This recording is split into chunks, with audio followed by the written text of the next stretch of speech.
Senior Runner here, and these are the 8 things that you really need to consider when you're going to start running. Right, so we'll start first with clothes, the most obvious one, isn't it? I mean, we don't really want to go out there naked, do we? Might frighten people. So what are we looking for this? Well, look at my vids. I've got videos on what tops to select and how they differ. I've got videos on bottoms and how they differ and best bottoms to select. So we don't want to be running too hot and we don't want to be running too cold. We want to be able to run just at the right temperature. And if it's too hot or too cold, we want to be able to perhaps put more on or take more off if we can or if we need it because of the type of weather you're running at that point in the year.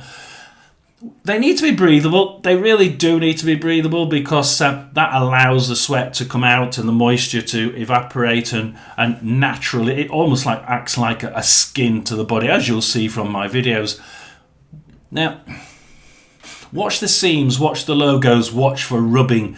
I wore a pair of socks when I really first started running, back when I was 20 odd years old, and they had a logo that was sewn all the way through the sock. Now, we used to do 10k runs in one of the local leagues, and we'd finish after that first couple of times using these socks. My foot was blood red around the ankle because the shoe had rubbed on the sock and the sock logo had rubbed into my skin. So do be very careful. Even under here, around the arm, your arm's going to be rubbing. If you've got something that's got a little bit extra seam on there, just be very careful that you're not rubbing that seam into your skin because you will get a nice red rash down the side of your body. Not very good. So what is number 2? Number 2 is running shoes. Again, I have a couple of videos here. If you're wanting to trail running, I've got a running shoes video on trail running. I've also got a running shoes video on normal, everyday half marathon or 10k running. So please do watch those. Now make sure they're a size or at least a half a size too big. And the reason is because you're trying to get, as you'll see in the video, you're trying to not get your foot too tight when your foot swells up. And your foot does tend to swell up at least half a size, so do be very careful about your foot swelling up and becoming so tight that it starts to rub against the shoe, and that's when you start getting your nails especially digging into your toes and you pull your foot off and out of the shoe and the whole of your sock is bright red again. So make sure it's at least half a size too big. Don't over tighten them. Same reason, your foot's going to swell and that tight shoe is going to get even tighter and it's going to dig into your foot, so don't do that. The shoes are supposed to absorb energy. You really do need proper shoes. Believe it or not, last month I went into the gym and this old man came in and he's running on the treadmill in slippers. I mean, I had to go to the guy to my trainer and say, look, you're gonna have to see him because he's running on the treadmill in slippers. He's gonna fall over and hurt himself. You've really got to wear the right gear, guys. You might think you can get away with that normal pair of trainers that you walk around every day in, but if they don't match what I've said in the video for shoes, you could be hurting yourself even more. Please do watch the videos on shoes. So number 3 is a bum bag. Now a lot of people don't do this. I didn't do this when I started. I used to carry the keys, lock the door, carry the keys in my hand, digging into your hand. Now there's one thing that people don't think about is you're supposed to run with nice hands unclenched. And of course, if you've got keys in one hand, you tend to one hand has to clench the keys and the other one tends to join it, and you're running with your hands tightly after a while because both are doing exactly the same as each other, and not only does the keys dig into your hand but you're running incorrectly because your form, your profile is wrong. You shouldn't be clenching your hands. So what are we going to put in our bum bag? Well, we need to put our gels in there if we're running a long distance or if we're in a race or a run as we call it. If we need to put our keys in there, obviously, absolutely. We may need a handkerchief in there, absolutely. Something to wipe our head with, a head cloth, just to dab ourselves down if we're really, really a long way and we're sweaty and it's running into our eyes. Yes, think about these things, guys and girls. And your phone, absolutely essential for the next one. So we go to number 4. It's essential that we have our phone. And the reason is, and make sure it's off alerts, because I've had phone calls come through or alerts come through, and I've had to have a look at them, stop mid-run and have a quick look or a quick chat. So what's number 4? It's music, earpods, earbuds, because this enables you to keep up your cadence, and it enables you through your training run to be able to match the music beat to your cadence. Now, after a while, because we're talking about beginners mainly here, after a while you'll be able to hum that song in your head, or you'll choose 1 or 2 songs that you know that song is 176 beats a minute. I can do that if I'm really, really feeling good and I'm trying to get that 8 minutes or 8.5 minute pace that you're trying to get, and you'll have another song or two that you think, well, if I'm just trotting around at 9 minutes per mile, 10 minutes per mile, yeah, I'll have that song and I'll hum that in my head. But while we're still learning, guys, we need to be able to have some form of music, ideally. If you can't, then, like I say, think it up. So make sure you've got that song in your head so that you can go dum da dum da dum, bang bang, foot foot foot foot, step step, and you can get that beat almost spot on. And it means that you don't have to look at the watch to say what your cadence is, because there's that much information on there.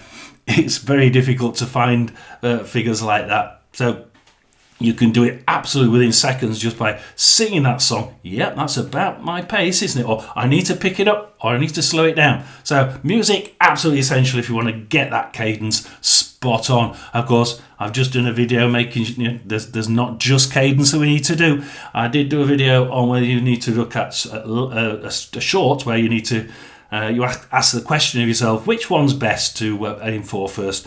Your stride length, your cadence, or heart rate running? Please do look at that, because that also goes in with that number there. So we've done 1, we've done 2, we've done 3, we've done 4. 5 is hydration and water. This is obvious. You sweat, you're letting all that hydration out, you're letting all that water out of your body, and you're letting salts out of your body as well. That is essential. I suffer from seizures, and other health problems are very, very similar. If you start reducing that hydration level and reducing those salts levels, that was the reason why I had a major seizure once on running. Didn't take the bottle out, didn't put my I didn't take the bottle out in the first place, but should have taken a bottle of water out with hydration tablet in it, and that would have meant that my salt level was high. It wasn't, it was through the bottom, through the floor. It would have meant my hydration was good. It wasn't, it was dreadful. So for your own safety and your own health, always think about hydration. If you're going for a short run, you might not need it, but certainly if you're going on a run where you're going to start to sweat or let out water, then you will need it. And don't be fooled by saying you're going for a 2 or 3 mile run. You don't need it when it's absolutely scorching hot out there, and as soon as you've gone half a mile, you're sweating bilio and you're losing water. Don't be put off by this. You may still need to have your water bottle, even if other people are looking at you and thinking, well, he's only running around the block. Think about it. So the next one is a watch. Something that's going to measure your heart rate, something that's going to measure your GPS. So 6 is really about trying to get something that's going to help you to analyze the data, the stats. You need some form of stats. I think I'm saying here, we're trying to get the best out of our body. Now, we're not trying to be, winner of the gold medal, perhaps. Most people aren't. So, okay, you might be thinking, why do I need a watch? I'm only going round the block a few times. Most I'll do is like 4 or 5 miles. I may squeeze it to a 10k at some point, but that's not my target. Well, there's watches for every type of person. Even if you want to do a Fitbit, there are watches out there that will record data, just enough data for you on your target. So ask people, see what the watches are for your particular targets, And yeah, it's a really good idea, because then you can watch watch your heart rate as you're running through that race, and you or training run. Yeah, okay. I'm my heart rate's okay, and you do heart rate training if you want, or you can do how far you've run. Oh yeah, I've run about that far. Yeah, okay. And most of them will tell you how fast you're running. I think, oh yeah, I need to slow down. I've gone off too quick. All these things are really important when you start running, because you're trying to just gently increase things and gently improve. So a watch, actually, or some form of measuring your heart rate, even if you can't assess it during the run, something that measures your heart rate, puts it on the phone perhaps, and you have great, because afterwards you can monitor that, have a look at the data and have a look at the statistics and think, I just did a little bit too much at that point, and it was about half an hour in. Where was I? Oh, I was on the hill. Yeah, I've got to remember to slow down on that hill. I did a little bit too much there. So what's the next one? Well, it's have a plan, please. Number 7 is have a plan. Make sure you know what you're doing. There's the worst thing that I see about, well, one of the worst things I see about people is that I'm going for a run. And my wife used to say when she was alive, you know how to run, just put one foot in front of the other. You don't need a watch. And the idea was I could just go out, start running, and then I'll do as much as I want and then come back. There's a couple of problems with that, guys. There really is. If you say you're going to do 10 mile, plan it, say what course you're going to do, go and do it. And if you have got a partner or friend, you or a daughter, say, I'm going to do this run, because so many people have an issue with they suddenly get into trouble, and they think, well, nobody knows which route I've gone. I've got to turn around and go back. And especially for senior runners, I met someone on my way back once, and he was following me on the way on the same course, and he was going to turn back home, and I said, these watches are brilliant. They tell my daughter if I've had a problem. I had a seizure, it phoned my daughter and told her, gave her the map where I was, where I'd been running, and she went and she phoned the ambulance turned up, and as the ambulance was loading me, she turned up as well. Brilliant. But I was saying how good it was, and this guy said, I did the same, but I didn't have a watch. I got hurt, and I thought, I can't do this, I've got to stop. And he stopped in the middle of nowhere, in the middle of fields, on the way to the sea, total fields. He said I had to sit down. I says, I totally agree with you, John. Sit down and phoned the wife to get her to pick him up. Now, this is great, but it's really important that you plan something. At least then, if you don't have your watch or your phone, the wife sees that or the daughter sees you're about half an hour late and thinks, I'll just nip out along that path that I know he was running and drive round there and just make sure he's okay. And so have a plan, even if it's just for your own safety, just in case you need it and other people need to find where you are. Well, I know he's in trouble because he should be back. Which route did he do, madam? Oh, we did along there and down there and then round back via that road there. And they can find you really easy, even if that. But then it's also because you need to plan it so that you have that enthusiasm and that drive to finish it. There's nothing worse than setting off thinking, I think I'll do about 2 miles, or I might stretch it to 3. And then you get to about 1.5 miles and you think, oh, I can just nip back down here. It's only a quarter of a mile away. And you end up doing just under 2 miles when you thought you were going to do either 2 or 3, but you weren't quite sure. So have a plan, definitely. And number 8 is really strange, isn't it? It's run with a friend if possible, or somebody you know, or run with a running club, because it's the camaraderie and the chatting somehow. And I did a short on this, and please look at it if you find it. Running with a friend is so. It basically the short said how to get more out of your running without actually perceiving any extra energy being used.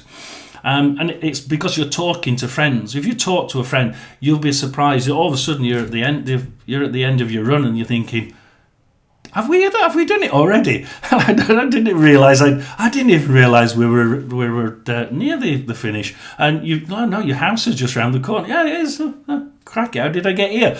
And you've just been chatting so much and running at a nice pace probably without even realising that you've been running really rather well and rather strongly and rather quick.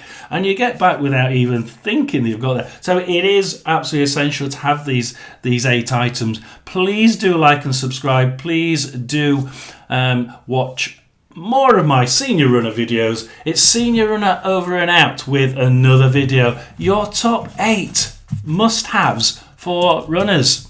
Like and subscribe.